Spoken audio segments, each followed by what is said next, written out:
coming up on the Chaos Effect. When you look at like these ancient texts, which is really where, you know, what we said before, this is where the Bible gets all its its information on how things began. In actual fact, they're a lot older than that. You know, they're over 10,000 years old. And when you look at our modern history, it tells us that, well, we were in the Stone Age then. It couldn't possibly be, you know. Hey, I'll swallow your soul! I'll swallow your soul! I'll swallow your soul! Swallow this. Poltergeist is nothing more than a devil or a demon as far as we're concerned.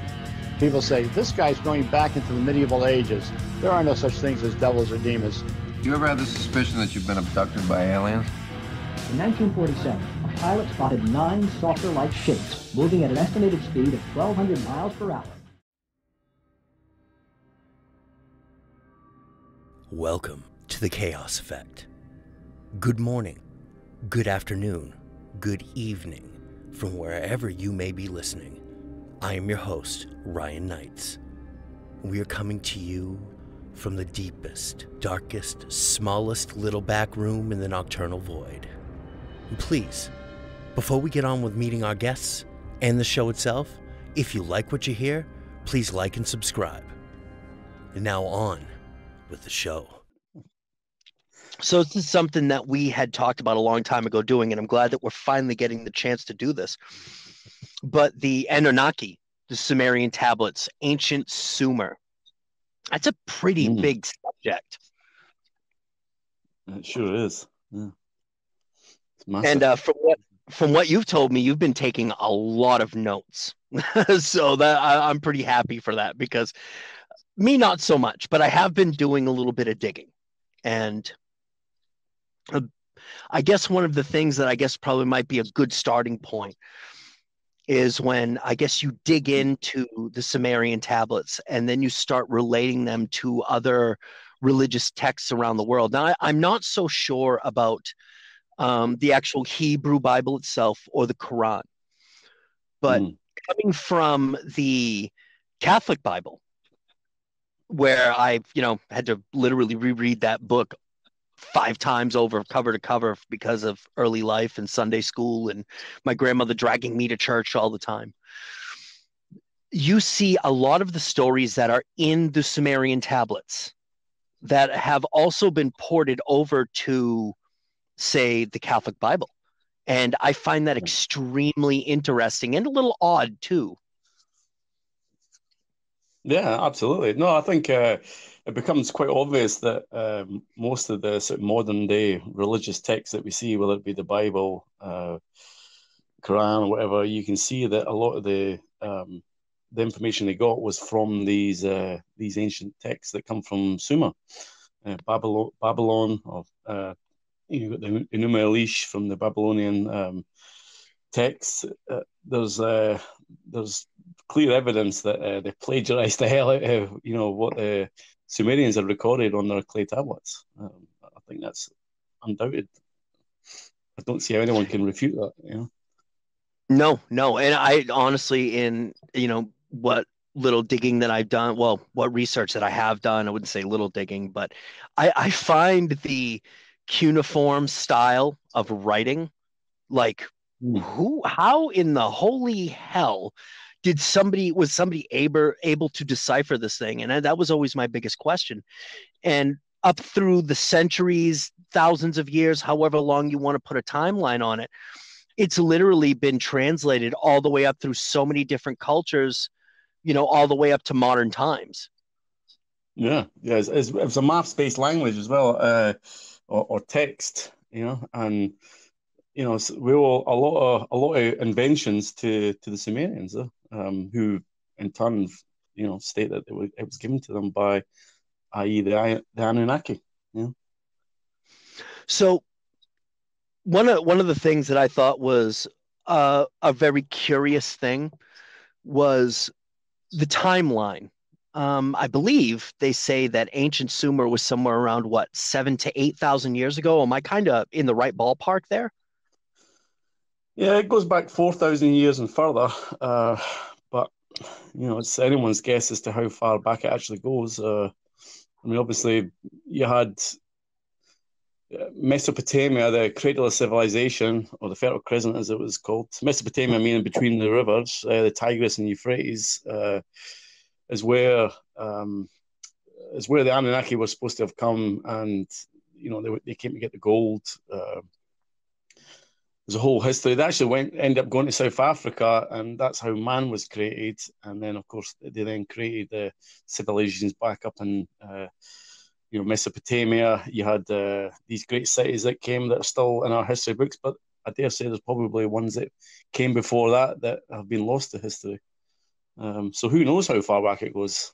But yeah, I mean, certainly if you look at, for example, ancient Egypt, some of these buildings, these megalithic structures, they're supposed to be they're fabled to be around 4,000 years old, but in actual fact, they're a lot older than that. They're over 10,000 years old. And when you look at our modern history, it tells us that, well, we were in the Stone Age then, it couldn't possibly be, So, and we kind of alluded to that in other shows, where there's this sort of hidden history that's, that we're not allowed to explore because, the institutions that, that promote the status quo are dead against that.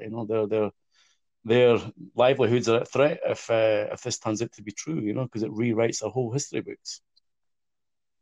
I'm glad that you said that, and I agree with you 100%, because right before we got on tonight, I decided to Google a few things. I know how bad that sounds. I'm Googling stuff, but I wanted some reference of dates.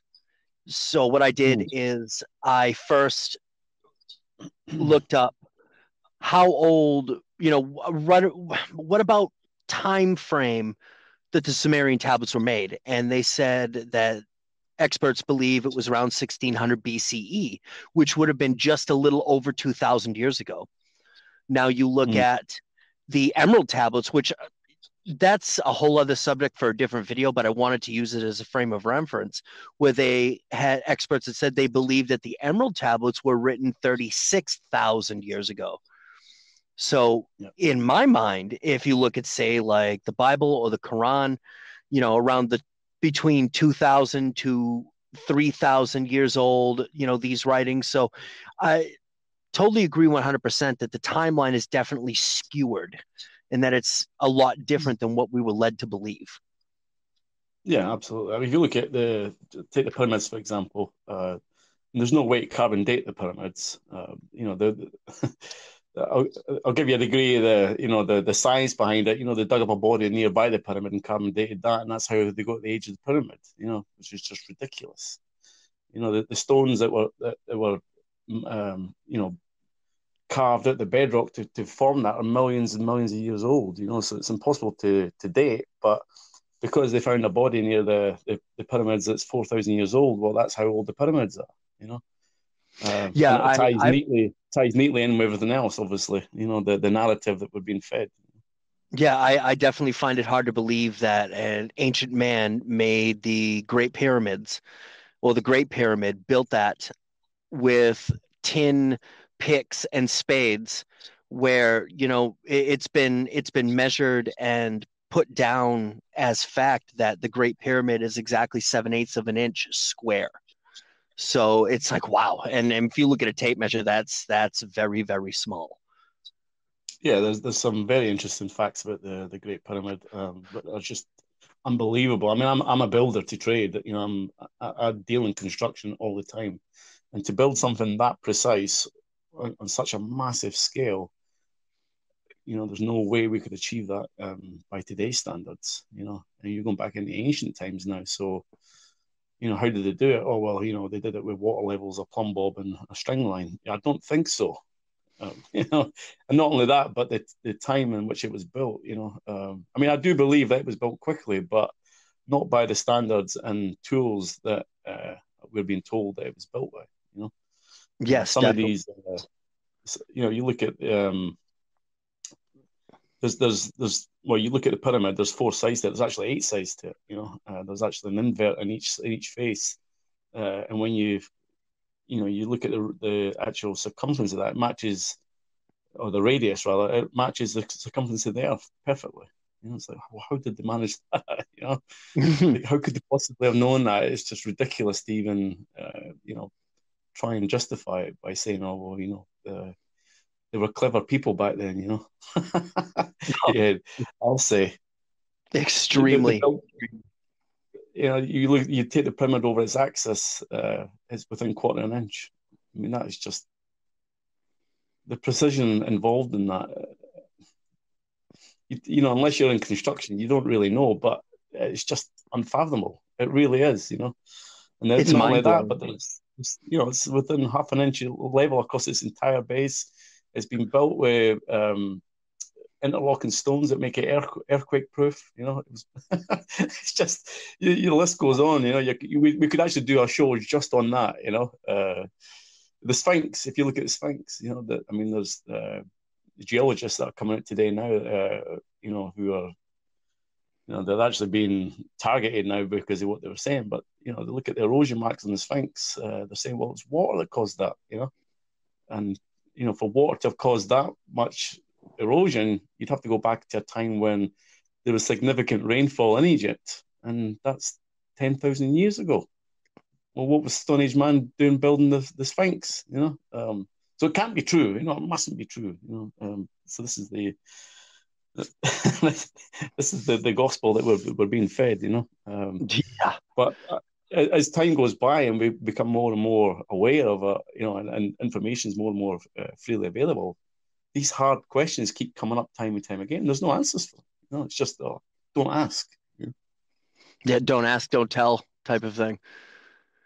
So to set some context for anybody who may listening to this who may not know who the Anunnaki and the Sumerian tablets and ancient Sumer, I'm going to butcher this, so people, please forgive me. But the very short of it was the Anunnaki were the sky people, the gods. They came down from the heavens to planet Earth to mine gold. When the lesser gods started complaining that they were doing all the work and the elder gods were kind of just lounging around, living off the fruits of their labor, their geneticist, I guess you could say, Enki, created man by using ancient hominid, a bit of their own DNA, kind of mixing it up. And, you know, like I said, I'm butchering it a little bit just to kind of get that out there.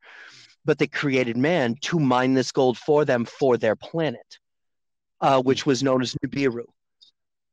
And I guess from there, we revered them as gods.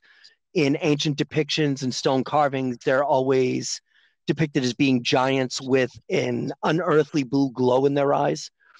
As well, they're always depicted with wings, giving us the idea that they had the power of flight. And I guess what I'll do is I'll kind of hand it over to you from there. What do you think about that? Do you actually think they were gods? Or were they extraterrestrials, like maybe the whole ancient astronaut theory may suggest that might be the case? Well, let's go back to the beginning. All right, let's look at what we're being told today. All right, and I think it will kind of tie in with everything that you're asking. Okay, look at Genesis. Okay, it doesn't get any more beginning than that. Okay, this is what we're told. You know, if we look at the Old Testament, read Genesis. In the beginning, God created the heavens and the earth. The earth was formless and empty. Darkness was over the surface of the deep, and the Spirit of God was hovering over the waters. And God said, "Let there be light," and there was light. And God saw that the light was good, and he separated the light from the darkness. God called the light day, and the darkness he called night, and there was evening, and there was morning. That was the first day. And then God said, "Let there be a vault between the waters to separate water from water." It goes on and on. He made the vault, called the vault sky, and there was evening and morning. That was the second day. And then he said, "Let the water under the sky be gathered in one place, and let dry land appear." And it was so. God called the dry land land, and then the gathered waters he called seas, and God saw that it was good. Then it was, "Let the land produce vegetables." You know, it goes on, like that whole sort of creation goes on. And then it gets to, is it the 50th or the 60th? I think it was. Hang on, let me just check. Then God said, "Let us make mankind in our own image." And that statement there, "Let us make mankind in our image, in our likeness," so that he may rule over the fish in the sea and the birds in the sky, over the livestock and all the wild animals, and over all the creatures that move along the ground. So God created man in his own image. Well, who was God talking to when he said that? Let us make mankind in our image. I mean, he's not just talking to himself there. So who was he talking to? And then I'm sure I'm not going to bore you with the whole details of Genesis, but that's basically how, this is what we're told today, okay? But when you go back to, when you look at like the Enuma Elish, the Babylonian text, which is basically Sumerian, they tell of a completely different, there's like 7 pillars of creation, 6. 6 days of creation, and 1 is summation. And if you think about that, you've got like the 6 days, and then on the 7th day, God rested. The day of rest. Yeah. Yep. So, and then of course, when you look at like, for example, modern day science, they rip Genesis apart. They'll say, well, hang on a minute. If God created man on the 5th day, then how come mankind's only been around for like 200,000 years, but when we look at the age of the Earth, it's like 4 billion years old, and life hadn't even been formed then, So there's a lot of, and they say, oh, it's metaphorical, it doesn't mean that, it means this, so that way they're kind of in trouble, it's like, well, it doesn't quite tie in, but then when you look at like these ancient texts, which is really where, what we said before, this is where the Bible gets all its, its information on how things began. It's completely different. There's a completely different Genesis that started. Okay, it talks about the solar system. So hang on, just check one out here. What it says. So it all began. This is what the Sumerian text relate when the solar system was still young. The sun, which was known as Apsu, one who exists from the beginning. That was like the first thing that was in our solar system was obviously the sun. Okay, the second thing that came was Mumu, or Mercury, and further away there was a planet maiden of life called Tiamat. Are you familiar with Tiamat, Chaos? I'm sure you are. Yes. Yeah, it does come up in the Sumerian lore and the tablets themselves quite a bit. Well, if you look at the Enuma Elish, the Babylonian text, it's hard to actually comprehend because the way they describe them, they describe planetary bodies as gods. Okay, so when they talk about them as deities, when in actual fact they're planets. And if you read Zachariah Sitchin's book, The 12th Planet, he actually gives a very good translation to it, so it's understandable. But it's basically these deities are actually planets. So you had Tiamat, Mumu, which was Mercury. These were the first planets in our solar system. Now this is Genesis of the Enuma Elish, the Sumerians, yeah. And then there was 3 twins that were born that came into the solar system. You had Mars and Venus, and then you had Mercury and Neptune, and then you had Jupiter and Saturn. Okay, so these were the main planetary bodies that were in our solar system. And then an invader appeared. Okay, and the Babylonians called it Marduk. We call it Nibiru because we know about the Anunnaki. That was what the planet was called. Now, when you look at our planets, they all orbit the sun anti-clockwise. But when Nibiru came in, it was coming in a retrograde orbit, which is clockwise. Now, if you imagine something spin or orbiting in a clockwise direction, and then you bring in something that comes counterclockwise to that, you can see what the problem is going to be, don't you? There's a huge potential for this planet to collide, and that's exactly what happened. It collided with Tiamat, and it broke the planet in 2. Okay, if you go back to Genesis, you then understand the whole point of the firmament. One above, one below. Okay, and of course, once that happened, Nibiru or Marduk went off into the distance, went on an elliptical orbit, which was 3,500 year orbit, basically. That's why we don't know about it today, because it's way out in space somewhere, not visible to any telescopes that we possess. But the devastation that's laid in its path all those billions of years ago are still there for everyone to see, you know, not least the asteroid belt. I'll just bore you with some some more Well, technical data. I was about to ask that. I'm like, wouldn't that be with the asteroid belt where we believe the asteroid belt would have come from by going by these ancient texts? Yeah, well, if you look at like Bode's law, okay, Bode's law, Bode was a astronomer that basically surmised that if you look at planetary distances from the sun, they follow a general rule, 0, 2, 4, 8, 16, for example. Yeah. Okay. So if you look at, for example, Mercury's 36 million miles from the sun. Venus is 67 million miles from the sun. Mars 141. So it kind of, there's actually a more scientific formula for it that gives you the exact number, but it loosely follows it. Okay. And, okay. But when you get to Earth, Earth doesn't compute. It's you know, it goes from 4 to 8, and then all of a sudden a billion, and then Mars 1.6 billion. Okay, but when you go back to, like, for example, where the asteroid belt is, 260 million miles from the sun, that's where Tiamat was before it got destroyed. So when Tiamat was cleaved in two,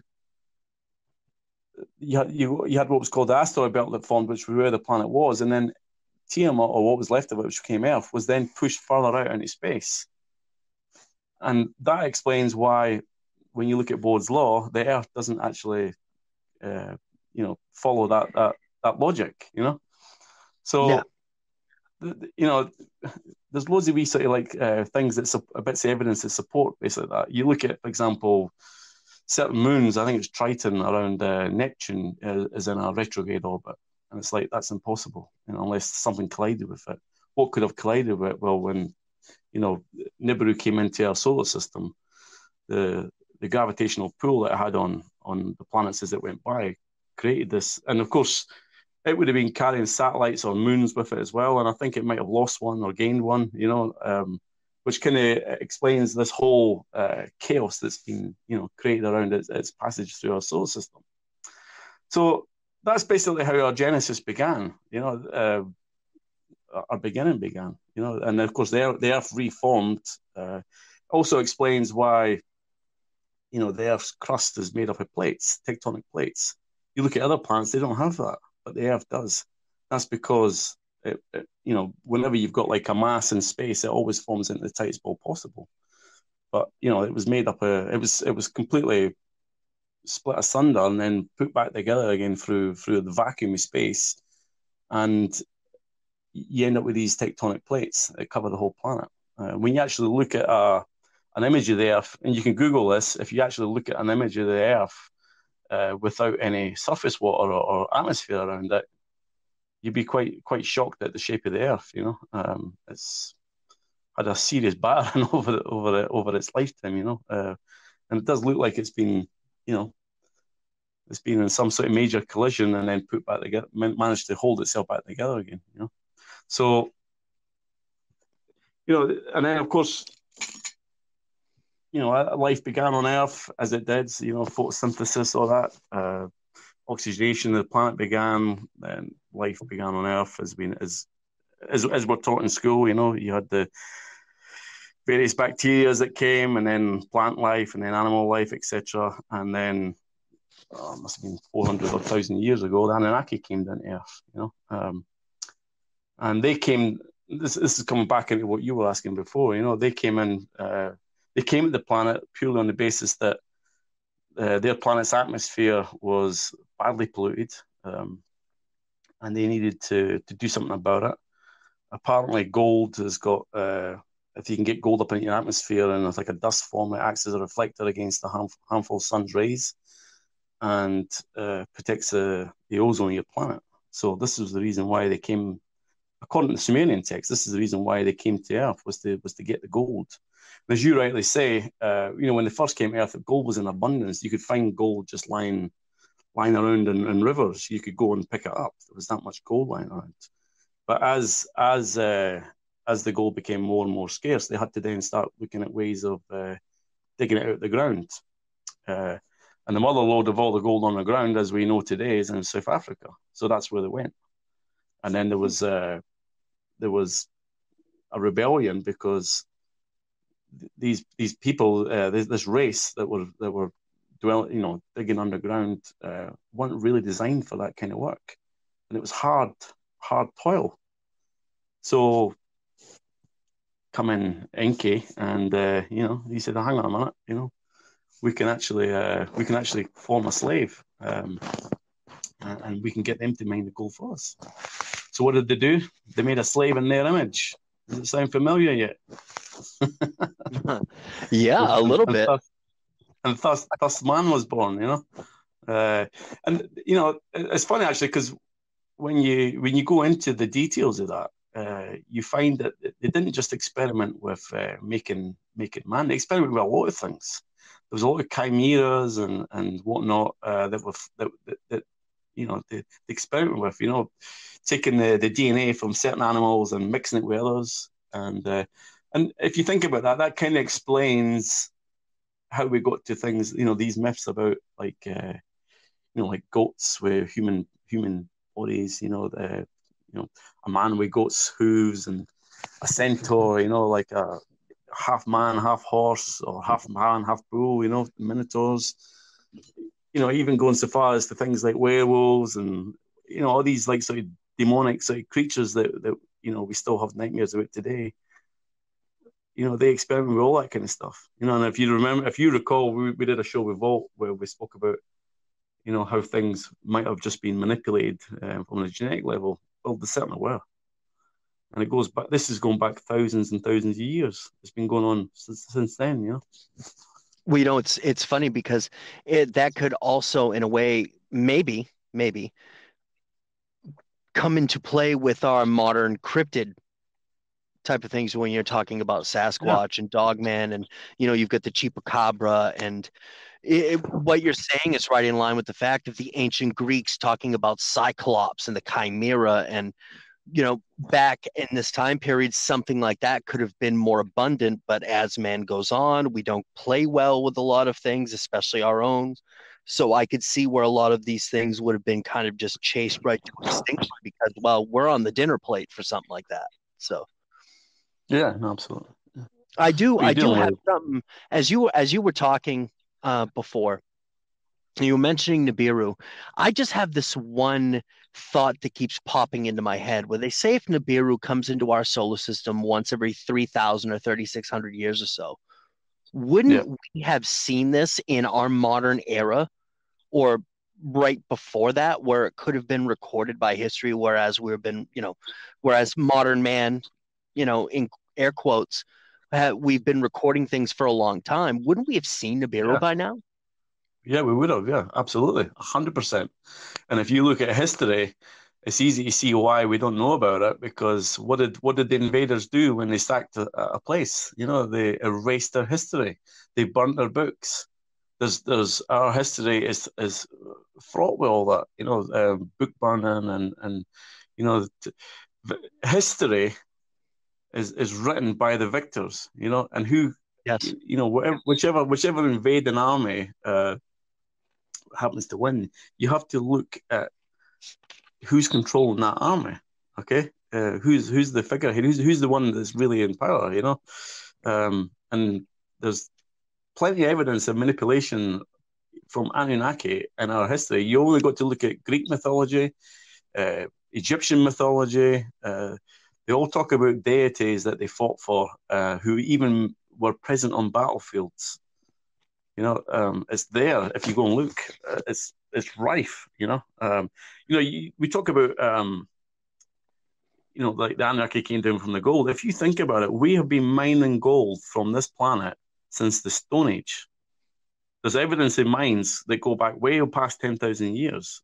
That were mining for gold. We've been mining gold all this time. Where is it? In Fort Knox, apparently. That's just a tiny, tiny portion of the gold that's coming at this planet. Where is it? I do have a question. Is there something in your notes that may, and I know this is kind of like literally a specific question, so I don't know if it's really in there because I haven't myself personally seen it. Was there a time frame with the Sumerians or any of these other ancient civilizations that we're talking about Nibiru? Did they give a certain reference or time frame that if Nibiru came around in our solar system on its orbit, how long it would be here for before it left? Hmm. I mean, that's widely disputed. I mean, the best answer I've had so far is it's due to arrive in approximately another 1,400 years. But it's better. I mean, you're dealing with text that when you look at the actual ancient text, it doesn't give you. I mean, for one thing, our calendar is completely different to theirs. Okay, so timeline-wise, it's almost impossible to state. But if, for example, you look at great floods, times when we had great floods, or apocalyptic times, I would suggest that would be a starting point for when the planet was. Because basically, if Nibiru was to appear in our solar system now, there would be utter devastation on the planet. There'd be huge floods. There would be our weather systems would be chaotic. We'd be talking about the end of times, basically. Well, the reason why I asked you is because I'm wondering if it was a timing issue. Do you remember a couple of years ago? And I remember this specifically because I had some of my own theories about that. As a matter of fact, it's when I first got on Twitter that I started reading a lot about this, and then kind of just went from there, reading it from other sources. That for about a week's time, about 5 to 7 days, all of the observatories, all of the sky cameras, all of the space cameras around the world went dark for a week. You remember that? Yeah, but they're not trying to blame it on like solar storms or something. They're saying that because there was a big hoo-ha about solar storms being able to affect our whole sort of like infrastructure on planet Earth, and how things like power stations that we get would just be knocked out by the electromagnetic sort of interference or pulses that you get off these solar storms. So it could have been masked with something like that. I don't know, but yeah, I do remember vaguely. Well, I'm just wondering, and this is pure speculation because, well, that's what I do. Chaos theory, but yeah. I'm wondering if maybe you don't think it could have been a possibility that Nibiru had come into the solar system and done its pass through our solar system, and we were on the other side of the sun where we wouldn't have been able to be affected by it, but would have seen it? Definitely. No, 100% no. No, it's on such a huge elliptical orbit that it would take years for it to pass out of view of us. I mean, if it came into our solar system, it would cause utter devastation, regardless of where we were. Supposing we were at the furthest extent of the sun's orbit to where Nibiru came into our solar system. You bear in mind it's on a retrograde orbit, so it's traveling around the sun in the opposite direction we are. Okay, so for it to be at the furthest point, we would end up, when it first came in, we would end up meeting sort of in the middle almost, So that'd be there's no way you could ever hide that. Okay, good. So I'm still safe to go with my my uneducated guess that it was probably Solar Warden passing through, and they just want to shut everything down so we didn't see that we have spaceships then, right? Yeah, that's probably what it is. Yeah, there's all kinds of stuff floating around out there that they didn't want us to see, and it's funny actually because you only have to go on any sort of live, space station feed, from the International Space Station, and you'll see random shit floating around. It's like, what's that, And it's like, look over here, It's like they didn't want you to see it, without going too far off subject, there's been a lot of random shit floating around in the skies over here for the past couple of years, especially in the past couple of months. It's really ramped up. So, but I digress. Where we were at before I bugged you with all these kind of questions, we were talking about the Anunnaki coming down, and the history of the fact that gold has been mined since the Stone Age. And it's like, well, who's going to mine that gold if we're just running around hitting each other with bones, more or less? Yeah, yeah, exactly. Yeah, as was said before in other shows, if you were to suddenly turn up on a planet that was in the Stone Age, they would worship you as a god because of your technological advances. There's zero distinction between magic and superior technology, really, when you think about it. I mean, look at something like Star Trek. They're beaming somebody up. They've actually been able to do that. They've actually not someone, but they've actually been able to transport something through the air and then rematerialize, albeit it's on size of an atom or whatever. But they're actually able. So theoretically, it's possible. Now you imagine like materializing in front of someone, that's a Neanderthal. They'd think you were a god. It's as simple as that, But you're not. You just got superior technology, and that's exactly what the Anunnaki had. They had superior technology. They didn't want to dig in mines, so they created a slave race. And we have done other shows where we spoke about human origins. And even before the Naki got here, human origins is a very controversial subject. In terms of proving how one species begot from another kind of thing. With all these missing links, etc. Not least human.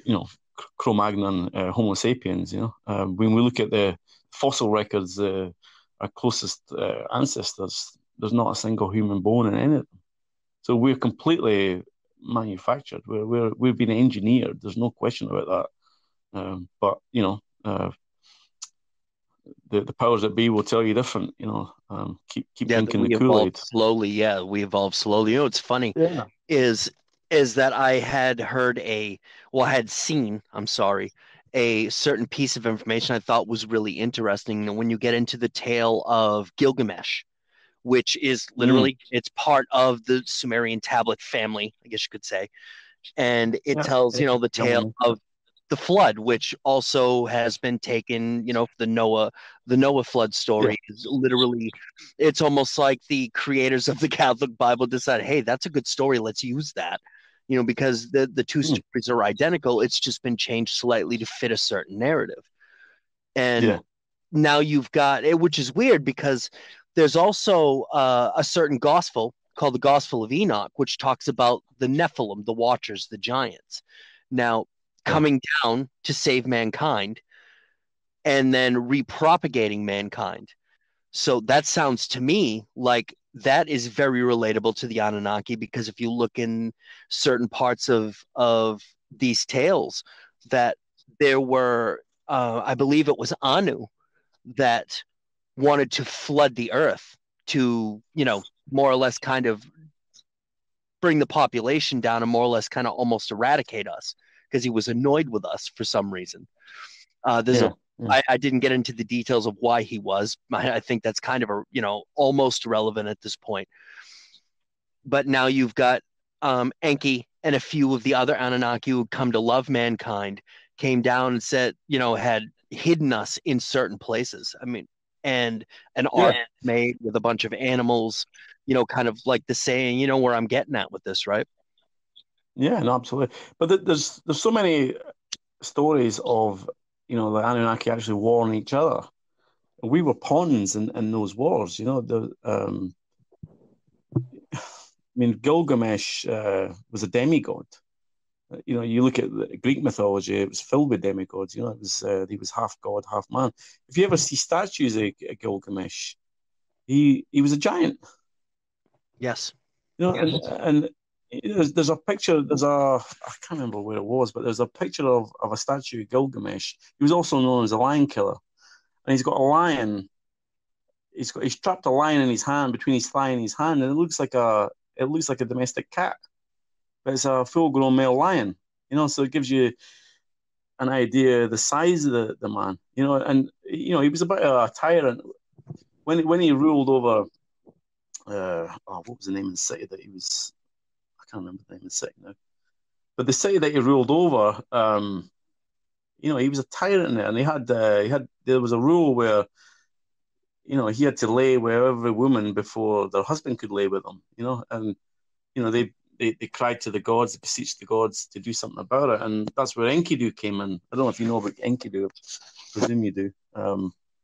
Enkidu was created by the gods as to challenge Gilgamesh, and they ended up, and he was of the same size, same strength as Gilgamesh, and then the two, rather than become mortal enemies, actually became friends, and they then go on these journeys, fighting, well, I mean, there's if you read the Epic of Gilgamesh, I'm sure you'll find out about it, but there's loads of verses in that story of gods interfering and trying to coerce the outcome and whatnot, so but yeah, I mean, it's that whole ancient history is rife with different gods interfering, getting involved, manipulating man, even so much as coming into their dreams. I don't know what technology they had, or if they had telepathy and things like that, but yeah, there was quite a lot of information on it, that's for sure. Well, you start looking down through history, and I do know the adventures of Gilgamesh and Enkidu that you just mentioned, because if you get into those, then you start looking at the Greek mythology, the Odyssey, Jason and the Argonauts, Troy. You start looking at, and you're starting to see major similarities.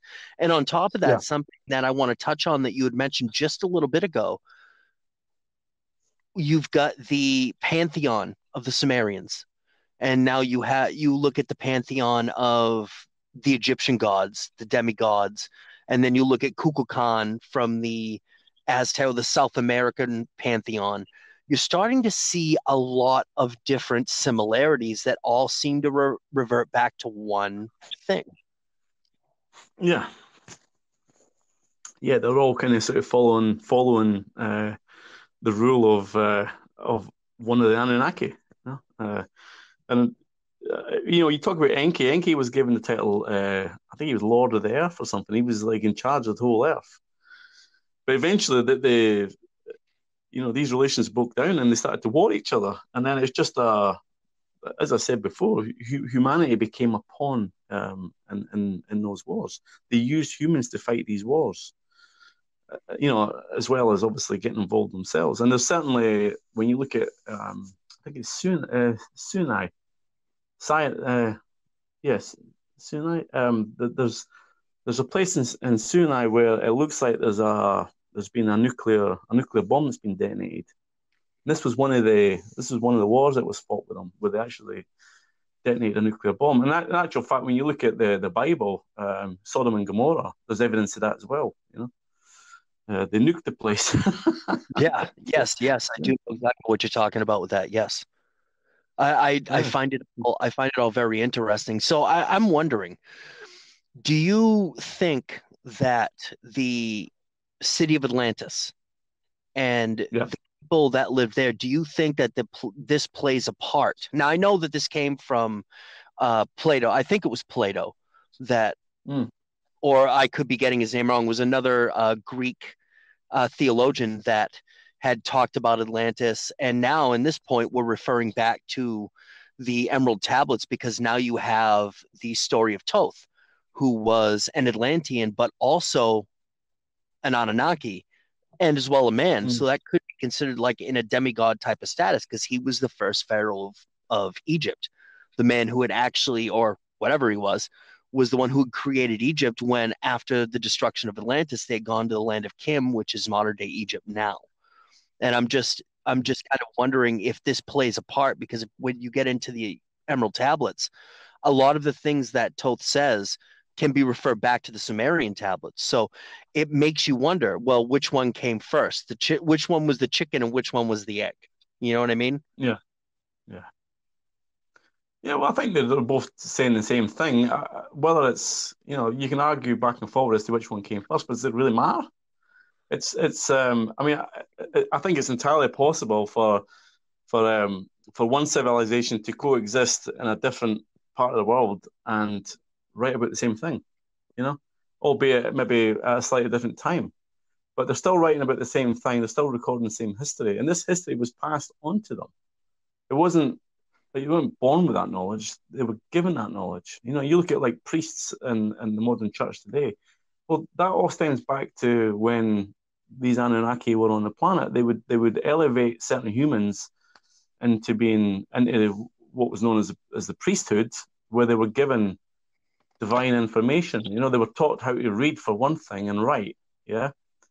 Yeah. And they were given the history or the genesis of how the world began, and obviously the Anunnaki's history as well, which is, we came along and found, and then we're still arguing today about the translation, but it's all there, and as you say, when you go to different parts of the world, we see evidence of the same thing, this same system that's in place where, you've got like, whether it be shamans or priests or, whatever, these elders who are given, this privileged information to then bestow upon the people, and educate them, and obviously orchestrate a societal-based, way of living, which they then come to worship these gods, these Anunnaki. Yeah, there's no. I mean, it's weird how that happens wherever you go. It's that structure's always in place, and you can argue about which god it is you're being worshipped, but the structure's there nonetheless. And that was put there deliberately by these Anunnaki. Well, if Nan, please correct me if I'm wrong, but these Anunnaki were able to live unusually long lifespans. Like I'm talking thousands of years if they really wanted to. It would almost be difficult for me to imagine that they would have all completely died off. That maybe some of them could still be around somewhere. They're just not here. So it makes me wonder. Yeah. These tales of the Anunnaki, and like, for instance, something I had just read about very, very recently, that the Native American Hopi tribes had talked about the ant people, ant friends. Now, if you go into their language, ant is Anu and friend is Naki. You put them together. That in times of strife and times of, cataclysmic events, these ant people would come out of the ground and then bring them underground, lead them underground to preserve and protect them. And when things were safe, they would be let back up. It just makes me wonder, not trying to go off the deep end too far, which, I absolutely love to do. I wonder how this would relate to things going on today. And the reason why I say that is, humor me for a moment, but you have all of the supposed different types of extraterrestrials that are supposedly here on the planet, mingling with us, flying around in our skies. People have given accounts of so many different types of extraterrestrials. Do you think it's a possibility that we could have the Anunnaki still around, but have fashioned in some way other races to kind of do the dirty work for them? And I use dirty work loosely. The Greys, maybe.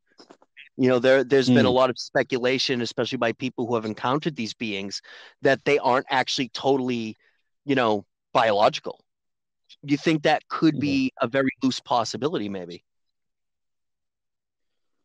I don't really know, as the honest answer. I would doubt. I mean, it doesn't feel right to me to say that, these other aliens, that these Greys, for example, would be some subordinate branch of the Anunnaki that they've engineered on a different planet, for example. or something that they've just created. The universe is vast, and there's undoubtedly other life out there.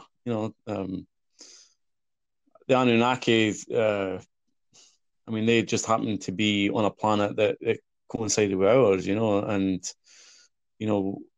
their planet is literally a spaceship that's hurtling out into space, that takes 3,600 years to come back again, that's 1 year for them, which is just incredible.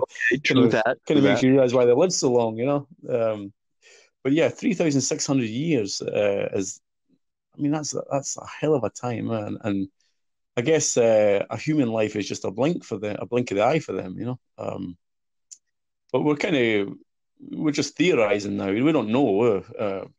It's unquestionable true that they live far longer than we do. If you look at, for example, Noah, Noah was over 700 years old when he died. In fact, some people say he was over 900. But so there's definitely evidence of people living who were graced by these Anunnaki deities or aliens, if you want to call them that, with long life, with longevity, and certainly the demigods, the ones that were half god, half man, they lived extremely long lives as well. Talking hundreds of years old when they died, and then when you look at, it's funny actually, because when you look at, for example, like royal bloodlines, okay, you'll often see, like in films that you watch, where Gladiator was a good example of that. Where you see the Caesar, he's got his eyes on his sister, like he's thinking, right, I'm going to marry the sister. And that was basically a bit to keep the bloodline pure, right? And even and this, you can actually look at the Anunnaki's history for this as well, because this was something that the Anunnaki did. Anunnaki means those who come from heaven. By the way, that's what the Sumerians translated as those who from heaven to earth came. That's what Anunnaki means. But I'm sorry, I've lost the train of what I was saying. What was I saying? Talking about the kings, the bloodlines. Yeah. Yes. When you look at the, like, Enki had to he married, what was her name? Is it Mimi or something? Who created? She was his chief scientist or biologist, and it was her that created humans. And they had, I think she was a half sister or something to him. Yeah, I was about to say that. I'm like, wasn't it written somewhere or alluded to somewhere that was actually his sister? Yeah, so they were like, I think it was same mothers but different fathers. And again, this is about keeping the bloodlines pure. And by keeping the bloodline pure, there's certain properties or whatever that you're bestowed upon, and humans have tried to copy that over the millennia. They've actually copied that, especially when it comes to people in power, i.e. kings. When you look at a king is kings were put on this earth to create order. That's what a kingship is. Kingship is the order of things. Yep. And that's why people were elevated into these positions of being royal, or being, when you look at, like, for example, like the royal family in the UK, they'll say they're ordained by God, and to some extent or diluted sense they were, but the God was the Anunnaki that basically put them there.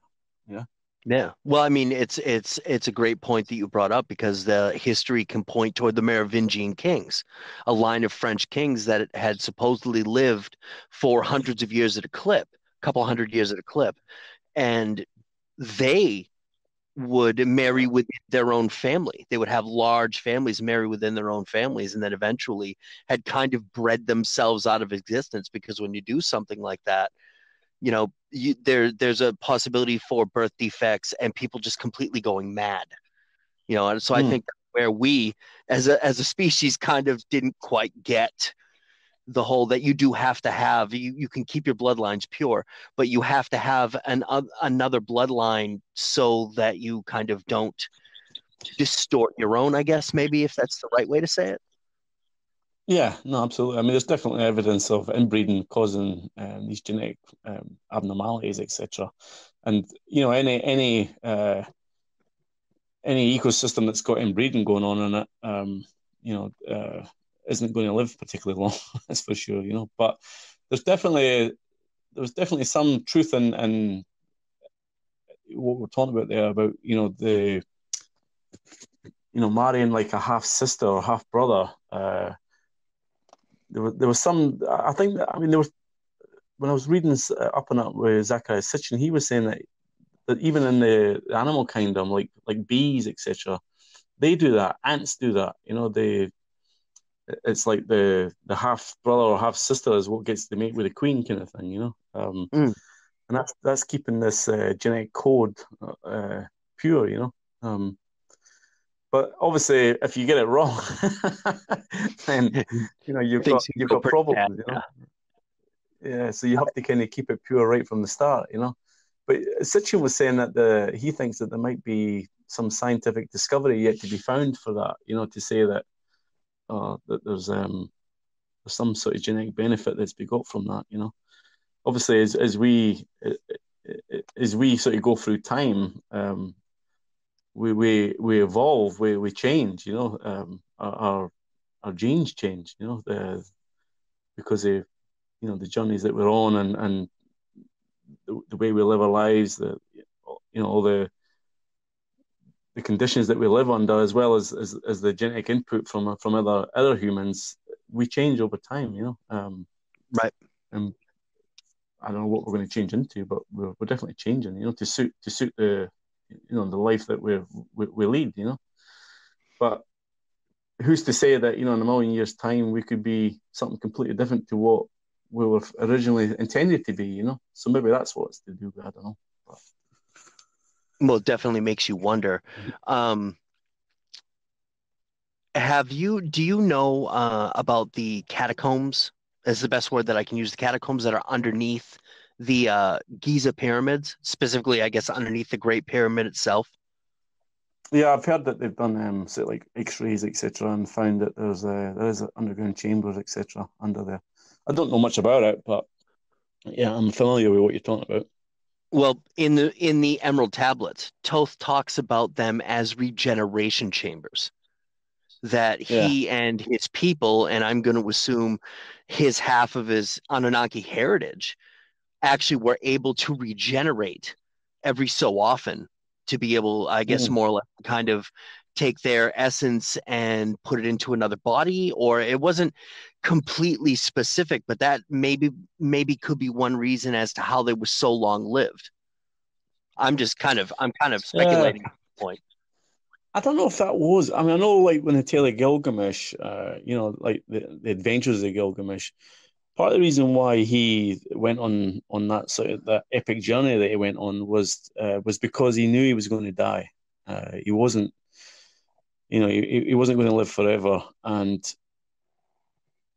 he was, according to Sitchin, when he sort of beseeched his parents, the Anunnaki, about why he wasn't going to be able to live forever, they said there's only one way that we can change that, is if you actually come up onto like one of their spaceships, and then they can regenerate his cells, etc., and change it so that he can live forever. And his journey was trying to get to one of these starports where they could actually launch up into space and get the treatment that he needed to live forever. He failed in that, and he ended up dying. But that's not really widely spoken about or recorded a historical fact, but it was something that Sitchin alluded to, was that's what he was trying to do. He wasn't he was trying to get this elixir for life, and the only way to do that was to actually get off the planet and receive this treatment from the Anunnaki away from planet Earth, which kind of refutes what you're saying about the pyramids. Mm-hmm. So I don't know. I mean, there's definitely, that king's chamber in the pyramid is definitely there for a reason. And it wasn't there it wasn't there to bury any pharaoh, that's for sure. So who knows whether it was for that or for something else, I don't know. Well, there's also other chambers in the Great Pyramid that have been walled and sealed off, and we only know about these now because we've been using a kind of radar system where they're able to put it on the outsides of the pyramid itself and move it up and down along the sides of it. And it's shown us that there are large spaces that look like chambers that, and when you go actually into the Great Pyramid itself, you can see where the stone is a little different from what would be considered the original building. Yeah. Question being, why was that blocked off, and what could be in that chamber, or hence those chambers? Well, if you think about it, I mean, to get into the pyramids, they have to dynamite their way in to begin with. I mean, these things were built to make sure no one could ever get in them. You know, so what was the point in having these? If no one could get in them, then why have these rooms? You know, there must have been an alternative means of getting in them that defied, human knowledge at the time. It's one of the talk about some of the mysteries of the pyramids. They speak about burying the pharaohs in there, and then finding it eventually after dynamiting their way in and not finding them. I was like, oh, grave robbers must have taken them. It's like, well, so they dynamited their way in and then stole the pharaohs and then put it all back together again, in case someone found out, and then left it, some disappointed archaeologist, to find out. So I don't know. It's just one of these mysteries that I guess we'll probably never know the answer to, really. But I mean, there's no question that they were a prize. These pyramids were a prize, and they were fought over. There was many wars fought over the pyramids when you look at the Sumerian texts, etc. So who knows? They must have been doing something, but whether it was regenerating your cells so that you could. I mean, that's what alchemy was all about. It was all about. It wasn't about turning lead into gold. It was about getting gold into your body so that it would preserve your cells and stop the age deteriorating your cells over time when you die, and it was to keep you alive, give you immortality. So I dare say that these Anunnaki had a way of doing that. I mean, there's certainly there's definitely scientific leaps forward now in terms of prolonging living cells. We've done it with mice. We've doubled the age of mice. So the science is there to do it. I dare say there's methods and methodologies that were once maybe known to us that are gone now. Who knows? I dare say the Anunnaki knew it, and that's how they were able to live so long. But well, the beauty of a subject like this is that we have this original text, and now, like for me anyway, it begins to make me wonder, okay, as we look throughout history, was it possible that the Anunnaki that were left on this planet decided to leave? Because there were many different ancient writings from other cultures, not specifically related to the Sumerian tablets or the Emerald tablets, that had talked about the sky people or the gods had left and said one day we're going to come back. But they may have left, but they may not have actually left, so to speak. That they may be watching us from afar. Because I mean, wouldn't it make some type of sense that if you were one of these gods, so to speak, and you wanted your creation to grow in a certain way, but knew that they wouldn't be able to if you stayed around ruling them, that they had to govern themselves? Wouldn't that kind of make sense to kind of just hang back in the distance and only give a little bit of help here and there? Because, I mean, you look at like the tale of Noah, he goes up on I think it was Mount Sinai. He goes up into the clouds and he was gone for a month and then comes back and he's got this unearthly glow. He had the 10 Commandments on these stone tablets. And there are many other different. That was Moses. Huh? I think that was Moses, wasn't it? Oh yeah, that Of the was Ten that was Commandments. Moses, wasn't it? I'm sorry. No, I totally messed that up, and it sounded so good too. But it was Yeah, it well, was think about it. He went up into the mountains, spoke to some deity, came back, and with new purpose. And yeah, it's like, well, come on, like, well, who did he talk to? Like a burning bush. Well, You know? what's funny is that you only know so much of the story, and I remember watching a video, and I really wish that I could remember it at this point. But basically, the premise of it was that there is an account that Noah had taken down. I'm sorry, Noah, Moses, my stupid self. Moses had taken down about being taken upon some type of craft and then shown the Yeah, earth from yeah, distant, the sun, the moon, the stars going out into the universe, and then it brought back down, more or less like he was yeah, yeah, going to be some type of leader for the human race, which I don't doubt yeah. that, because that's kind of what he was even after this. He was revered as a sage, and you know I don't know that he actually ever became a king of any type, but he was revered as one. People would come to him, for Well, whatever. why is it? Why is it right that the greatest thing that can happen to us, right, is to ascend? Why do we always look up?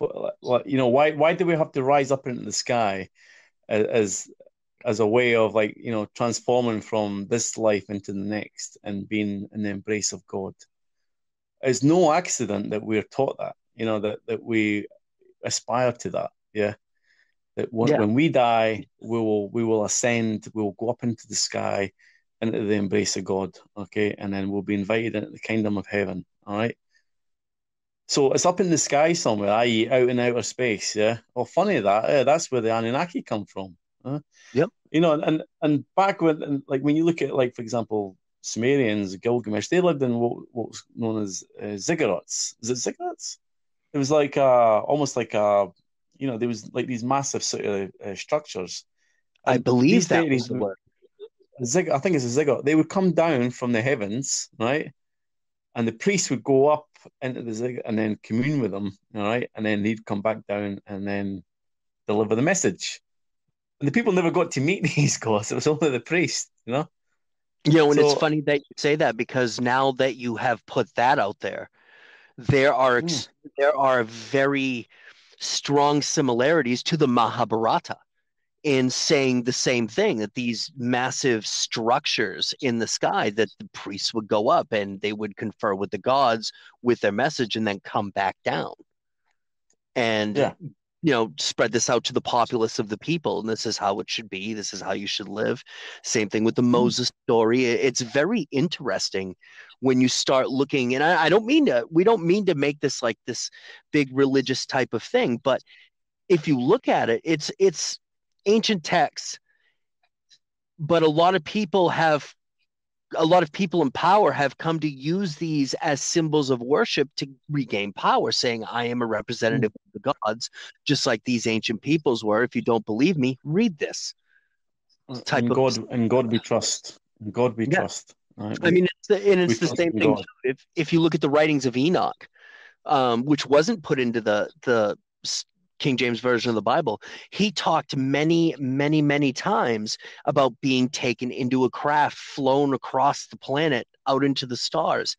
I don't think it's a Mm. coincidence. In all honesty, I really don't think it's a coincidence at all. No, no, definitely not. No. I mean, what is who or what is God? When you think about it, like, what God is, we think of God as who created us. Okay, well, in that sense, the Anunnaki are God. They created us. If you believe that, then they are God. But are they gods? No, they're just another race of people who were far older than we are, and whose technology far exceeded ours, and we worship them as gods. And you can't refute that. That's what happened. And but when we look at God from an ideological sense, from the luxury of your armchair, you think of what God is. You think, well, God's an omnipotent being who created the universe. Well, the Anunnaki never created the universe. I can tell you that. They're of the universe as we are, but to us they are gods because you know technological wise, they're superior to us, physically superior to us. So, we are their children. We owe our existence to them, if you can believe what the Sumerian texts say. Well, in using reference of the Sumerian text, I think that there is another side to the Sumerian text. I think it's mentioned, but it's not literally referenced into what we're seeing in our world right now and things that have been discovered through archaeology. Is that they had talked about drilling very deep into the earth, and from what I understand, there are some mines on this planet that go so deep. People can only go, modern day humans can only go down so far because it just gets too hot and it gets too treacherous. Yeah. But they're talking about these massive subterranean mines that go so far down. Now, we're also looking at what we found through modern archaeology about these massive subterranean structures like Danyan Kur. And there is also a set of subterranean tunnels in China, which is the largest in their country. Yeah. And these places, go right ahead. So I was just gonna say, like, we were talking about, like, where we think heaven is. Where's hell? Like, in your mind, where does hell exist? Well, from modern lore, it comes from under the earth. Yeah. And just so happens, just what you were saying, the closer you get to Earth's core, the hotter it gets. And if you were to live down there, well, it would be hell, wouldn't it? If you got deep enough, it would be almost unbearable for our biology to be able to survive down there. And of course, we talk about Satan, etc. Yeah, Satan was cast down into hell. He wasn't allowed to be up on earth, living amongst us. He was cast down into hell, and that's become his domain. But so, I mean, I dare say Satan was probably one of the Anunnaki who, tried to cause trouble or whatever, and went against the order or the authority of whoever was in charge, was put there as punishment. And because they lived so long, well, he's going to be living there for a long time, and he's probably still there now. He or she, who knows? Well, I'm glad that you brought that up. And this is something that had not occurred to me in preparation for this talk that we had. And I'd actually kind of forgotten it a little bit. My notes about it in the house, but I think I remember enough to actually make it a conversation. That Enki would have been known, like you said, the Lord of the Earth, that type of thing. There's no doubting that Enki and Anu always were butting heads. I believe that comes right from the Sumerian texts themselves. There was, and I don't know if this was a hypothesis or if it was the way that it was written, but a certain researcher that I had been listening to were stating that, and I think maybe this kind of falls along a certain narrative that we had alluded to before, that in reality, the roles were reversed, that the one who was known as Satan was actually more of the benevolent God, and the one that was the evil God was actually, the one that was meant to be sought as benevolent was actually the evil God, and the one, because Enki had fallen out of favor, if I'm not mistaken. I don't know if your notes have that or not, but there came a certain point where Enki was revered as not only the start of something wonderful, but had kind of fallen from grace. Yeah. And I'm kind of wondering if, you get this whole heaven and hell type of thing. You've got God and you've got Satan, that maybe Anu had taken control at a certain point and kind of had pushed Enki down to the side, saying, well, he's evil. Look at what had happened here. Look at these examples. When in reality, that wasn't really the case. It was kind of more or less like a power grab. Does that make any sense to you? Red? Yeah, undoubtedly. And you can fast forward that into modern times, and you can actually see how like all these like petty wars that I call them petty wars, but these wars that existed amongst the Anunnaki culminated in basically one winner. Now you can argue about which winner that was, but you know, the doctrine that came of that was that he was a jealous God and that there is only one God, whereas before there was many. Right. Right. And to me, that kind of seems to follow in that type of footstep. And especially when you look at the fact that how the Anunnaki were fighting amongst each other over the fate of us, more or less, ancient man, very ancient man at this point. I don't think we would ever have known or truly appreciated the politics that was because bear in mind that they're not from this planet, so they would have massive influence from their own planet, and the powers that be, the power that could come from the single planet, whoever was ruling that planet would have had far superior power compared to anyone that was ruling Earth, Enki or whoever it might have been, and they would have had to have kowtowed to that at some point.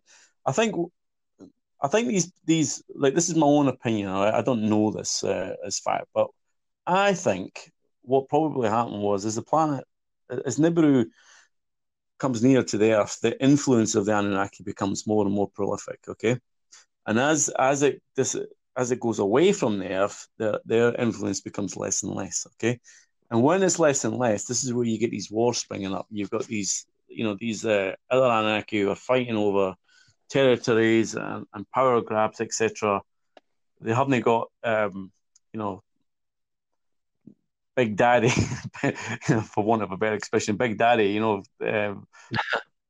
looking over their shoulder, ready to come in with the belt, to give them a good slap for misbehaving, kind of thing.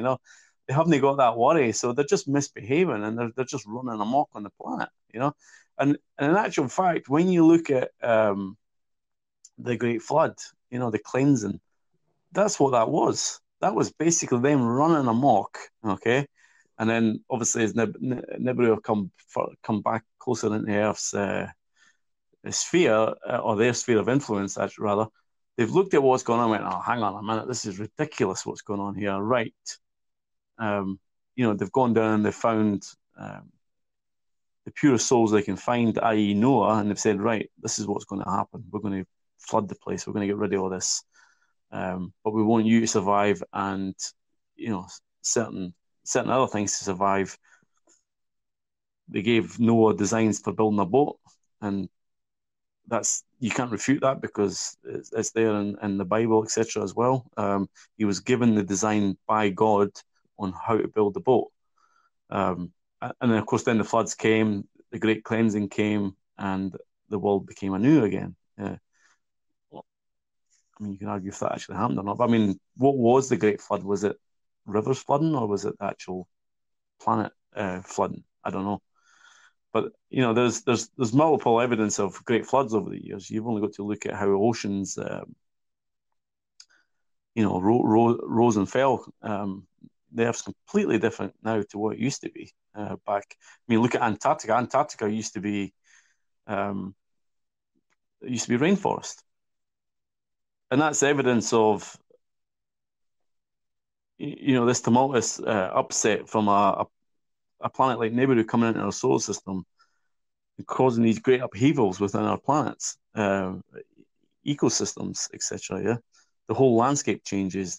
There's earthquakes, there's tectonic plate movement, there's upheavals, seas come and go, they change. Our north and south poles change on their axis. There's all this disruption that goes on when Nibiru comes into our planet. So, yeah, you can never escape that influence, I don't think. And obviously the powers that be that live on that planet would be the same. But, of course, once that planet's gone, when the cat's away, the mice will play, so to speak, Well, it's funny that I think that your opinion is Dare I call it a hypothesis, because the simple fact is that what you just said alluded to something you said just a little while ago. You had mentioned that per timeline, Nibiru is about 1,400 years away. Now, if we take a 3,000-year timeline, okay, we're just saying that because it seems to fit at this moment. 3,000 years, half of 3 is 1.5. So we're looking at the fact that right now, Nibiru, the Anunnaki, would be at the furthest point they are away from us. That kind of falls in line with what's going on in the world today, where everybody seems to be losing the damn mind and fighting over every little stupid thing they can find. Yeah, I mean, or you could argue that, due to global warming, etc., that Nibiru is actually getting closer to us. There's different ways of looking at it. I personally, I don't think, like, say, for example, you and I will ever see it in our lifetime. I don't think our children will see it in theirs. But I mean, it will come. I do believe that. And when it does, we better look out, because there's going to be mass. You look at our planet, how we live on this planet. Every city is near a river or an ocean or a sea. Every city, well, almost every city, not every city, but most cities, Right. and certainly most prosperous cities are always near the ocean or a sea or some sort of water route. Okay, and then you come, like, you've only got to look at our moon. Okay, when there's when the moon becomes closer to the Earth, we have bigger tides, etc. Right. The actual shape of the Earth changes regarding the pull of the moon on our oceans. Yeah, and yes, this is tiny compared to a planet like Nibiru. Bear in mind that Nibiru comes with all its satellites, its planets, its moons, etc. as well. When that comes into our solar system, the effect that's going to have on us is going to be devastating. So it's not something that we want to be looking forward to, that's for sure. well, most definitely. You had posed a question to me a little earlier when we were talking about heaven and hell and where hell is. That almost, in a way, kind of maybe ties in with the hollow earth theory. Something that I had thrown at you earlier about, Daniel Kerr and all these large subterranean complexes. There is, and I don't know if it's Daniel Kerr. I don't think it's that one, because I believe that one's been pretty much fully explored, even though it's massive. We've literally been in most of it. We've literally got it all mapped out. There is an underground complex somewhere in the Middle East. So if you happen to know what it is, then that's awesome. There are stories that... Was this for the red-haired giants? I don't know if it's in Iraq. I almost thought it might be somewhere around Saudi Arabia, but it could be. It could be. I'm not 100% sure. But it's kind of like a tourist destination where people will come in and they will take groups down in and you can check it out. But you only go so far because people have gotten lost in this complex before. A lot of them have been found, were recovered, but there were some that were never seen again. But the thing that I'm getting to is that this complex goes down so far that some people who have been in the further reaches of this underground complex had reported, kind of almost going right to the edge of the cliff, I guess you could say, using that type of metaphor, that they had heard these strange noises, like there were things that were living down there. It didn't sound like it would be anything like normal sounds coming from within the earth, although I personally wouldn't know what anything like that sounds like. But it just seems really strange to me that if you're talking about the whole like sky people and heaven and hell type of scenario, that it's quite possible that there is something living underneath us that we just haven't gotten to that point yet, or something that's keeping us at arm's distance that's saying you don't need to come down here. I mean, because there are many stories, it's used as an example, Mount Rainier, Mount Adams, where they actually think that they're underneath these mountains are massive subterranean complexes where there are ETs, or, dare I say, groups of ancient people living in there. And I Yeah. think that may kind of lend to that myth, so to speak. And I use myth very loosely because it's there, in a lot of ways. It hasn't been disproven as much as it has been proven. You know what I'm saying? Yeah, absolutely. Funny enough, when we spoke right at the start of the program, we were talking about why the Anunnaki came to Earth, and we were talking about they came to get the gold, Right. which I believe is still going on even today. We're still mining gold. Yes. Gold is still of significant value, and always will be. And yet, what purpose does gold serve to us? It's ornamental. All right, there's we use it in like circuitry and things like that now, but that's only in very recent times that we've found proper industrial use for gold. But talking minuscule proportions here. Yeah, I don't know. Well, it's so rare. As you have said, it's so rare that we actually tend to use it for currency or a backing for our own currency. But it Yeah. almost seems to me like something you mentioned before. Where did it all go? Well, they obviously didn't take all of it. And it just makes you wonder, where is all of it? I mean, I said Fort Knox because I thought it was kind of humorous that supposedly there's this massive smelted supply in there. But it really does make you wonder, okay, where did all of this stuff go? And what's that stuff that keeps getting sprayed in the skies? You know what I'm saying? Yeah, well, that brings me up my next point. If they wanted the gold to put in their atmosphere, all right, that would have meant living conditions on their planet would have been pretty bad. So were they subterranean? Were they living in subterranean caves on their own planet? Had they adapted to subterranean life because of the harsh conditions on their planet? Or would that not explain maybe why we've got these subterranean caverns here on Earth? They've set up home there basically.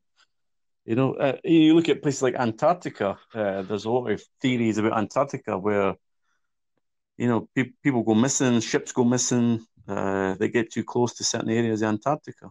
Who knows?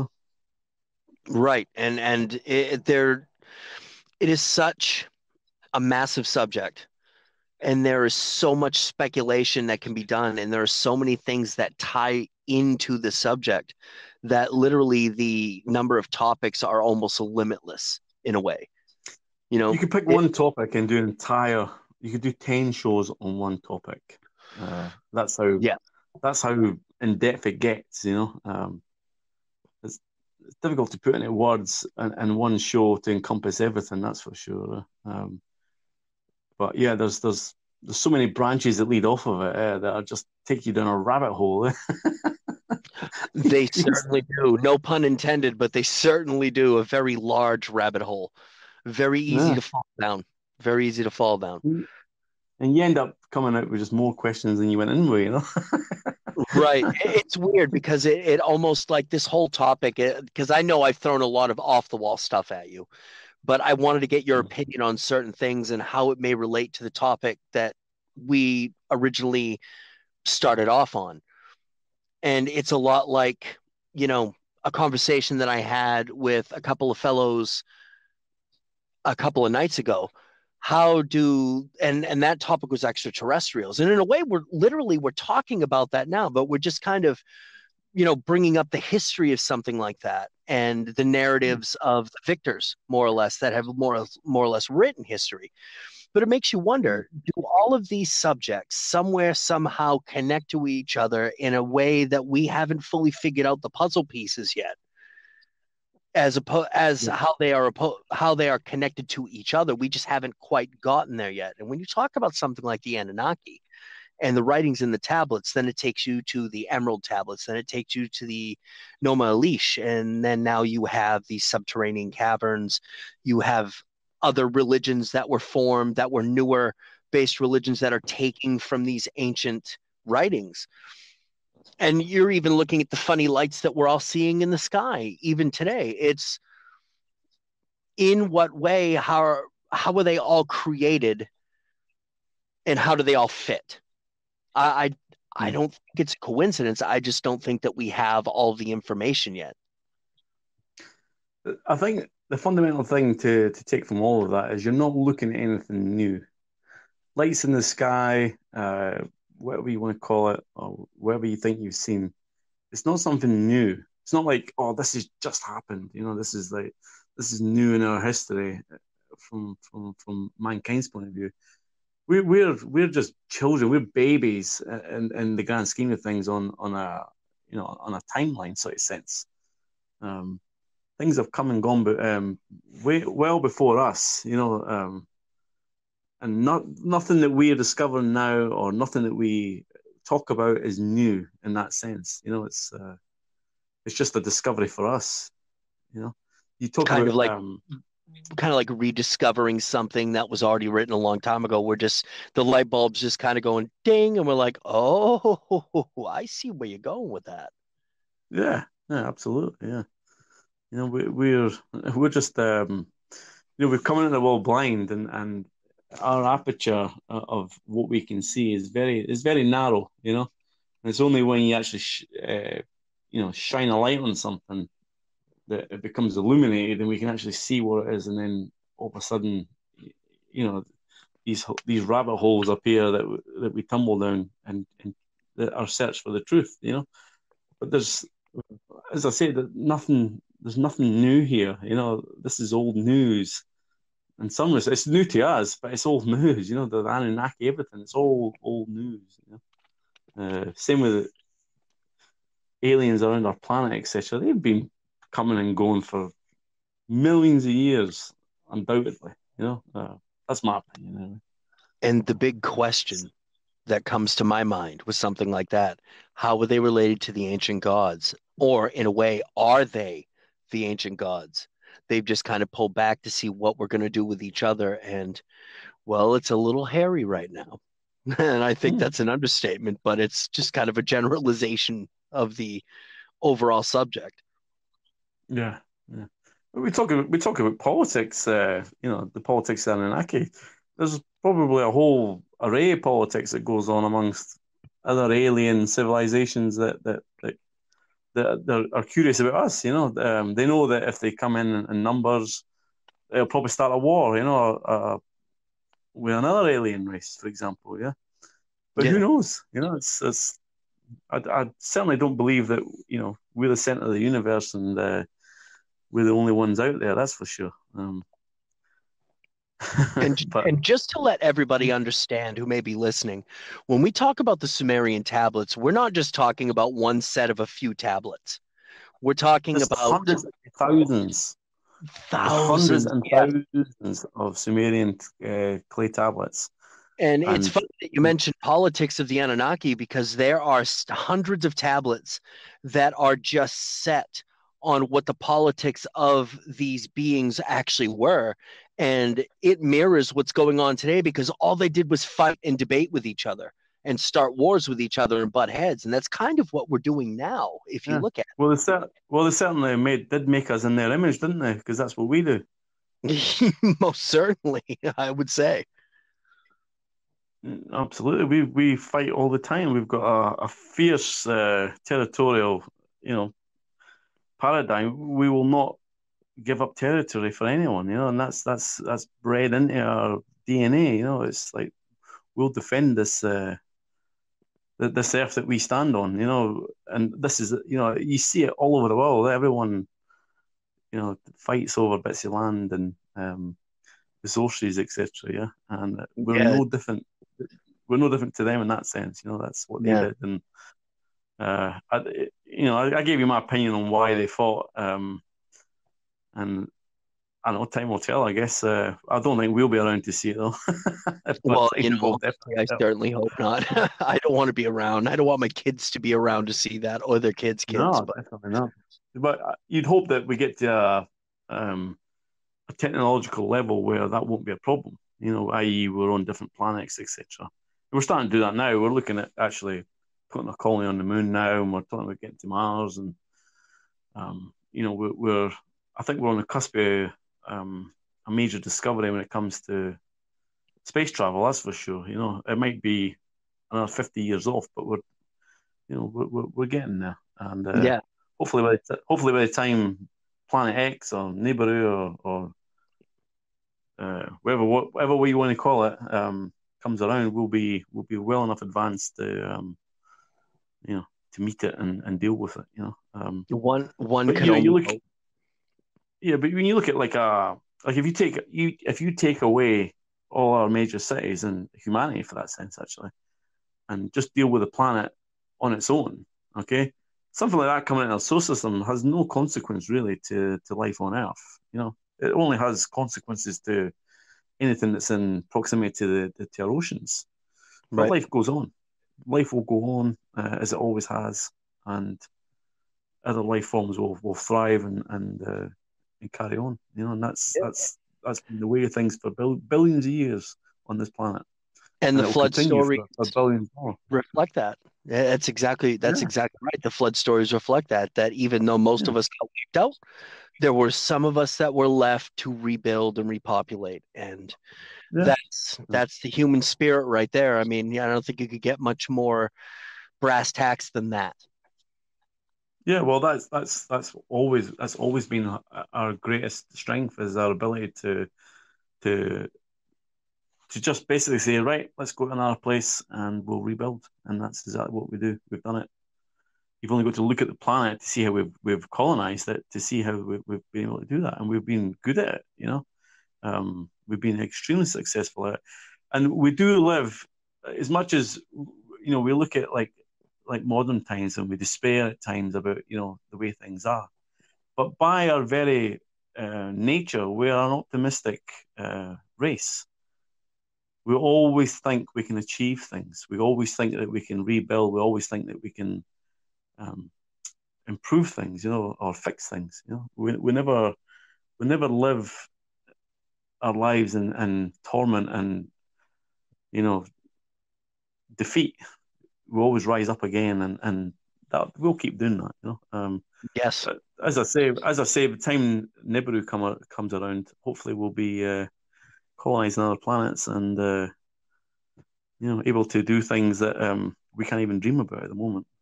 In terms of keeping the planet healthy and keeping ourselves healthy. Sure that'll be the case. Yes, So we most didn't definitely. unless we have a nuclear war. Well, that'll put the kibosh on all that, won't it? You know what I mean? Very much coming back from that. So, that I'm going to want you to come back again to the show because we've got so many other different subjects that we could talk about. I think that the Emerald Tablets and the whole history of that are extremely interesting. We can also get into stuff like, we can also get into ancient Egypt. There's so many subjects that relate to that maybe in a conversation like this again, we might be able to shed some light on something, or at least maybe in our own minds. And I'm actually really happy that you were able to come on and talk with me tonight on this, because pretty much most of the people who have mainly frequented Chaos Theory Productions know you as the house writer. So now they're getting a different side of you. And I really like that because, man, you killed it. You killed it. I don't know about that, but it's been certainly an interesting discussion. And it's something you could talk about for days if you wanted to. There's just so much to talk about. But I think the talk went well. We covered a lot of ground. I hope it was interesting for everyone that's listening. It was definitely interesting for me. I hope it makes sense as well, because I mean I'm interested in it from a purely historical point of view. As much as the characters, the inking that are fascinating, I find the whole history fascinating.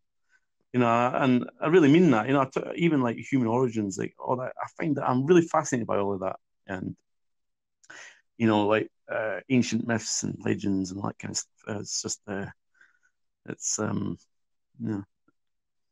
it's good bedtime reading. Well, it tells the tale of our planet and our history that we're not getting in the history books as we grew up as children. That's right. So. Yeah.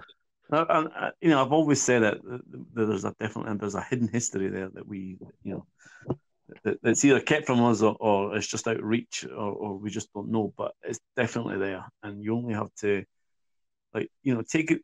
I appreciate that some people have faith and, you know, and they are religious, and I respect that. I really do, you know. But I would say to any listener, just put that aside for one moment and just think about it logically. You know, the things that because everything that we've said, in terms of, like, you know, what's been discovered and through Sumerian text, and it is fact. You know, it's not something that's made up. You know, and that, I'm just applying logic to it without being sort of, or at least trying not to be, you know, biased from purely, you know, an allegiance to a religion of sorts, and certainly not meaning to offend anyone either, you know, because I do appreciate that there are religious people out there who, you know, their faith is evident to them, and I respect that. I really do.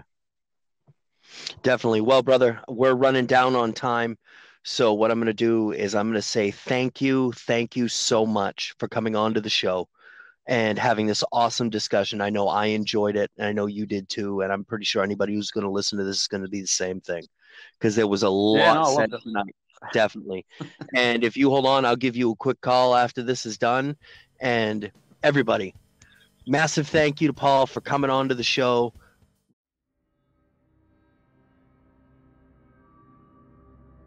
Thank you, Nocturnals, for taking the time to stop and listen to the show. I truly appreciate that, and I appreciate you. A very special thank you to our guests for entertaining us and telling us their stories and sharing their wisdom.